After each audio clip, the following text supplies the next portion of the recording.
tentunya kalian sudah pernah dengar. Apa itu fabel? Pasti kalian sudah pernah dengar.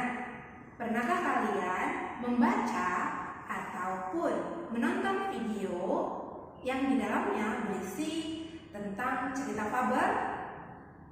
Saya rasa kalian semua pasti sudah pernah menonton dan juga membaca teks cerita fabel.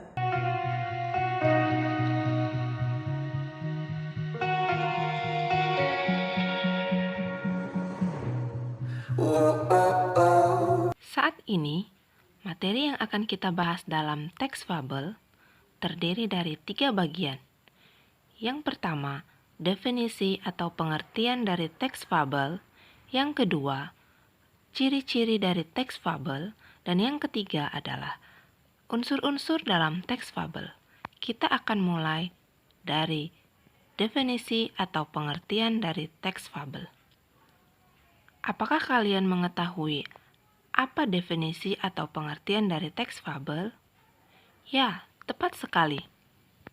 Teks fabel merupakan cerita tentang kehidupan binatang yang berperilaku menyerupai manusia.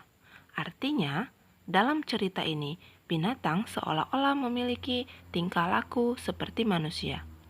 Binatang digambarkan memiliki perasaan, memiliki rasa sakit, rasa bahagia, bahkan rasa kecewa di dalam kehidupan mereka.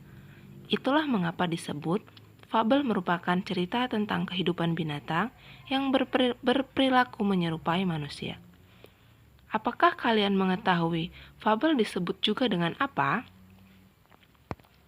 Fabel disebut juga dengan cerita moral atau cerita fiksi. Mengapa disebut dengan cerita moral?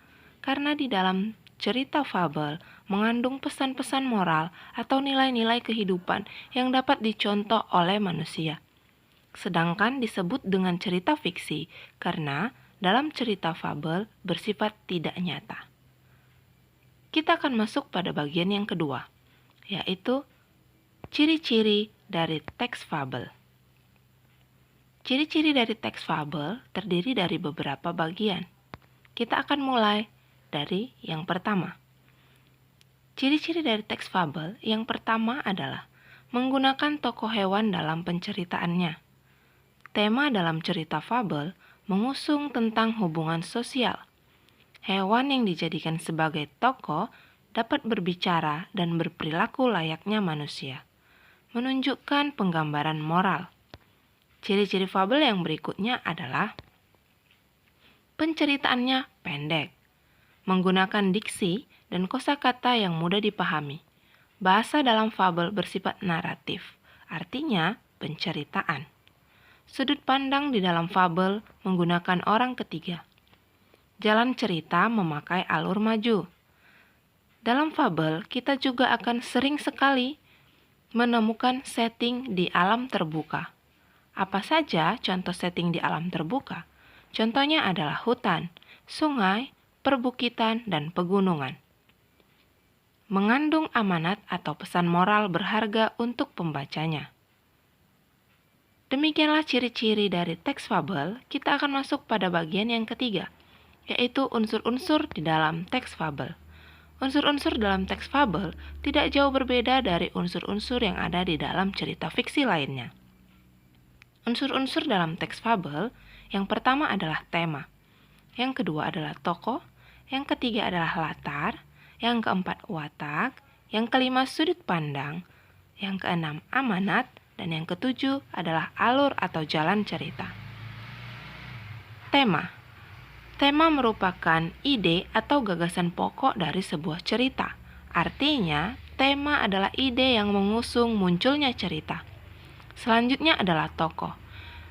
Tokoh adalah pelaku atau hewan yang terlibat di dalam cerita. Latar. Latar terdiri dari beberapa bagian.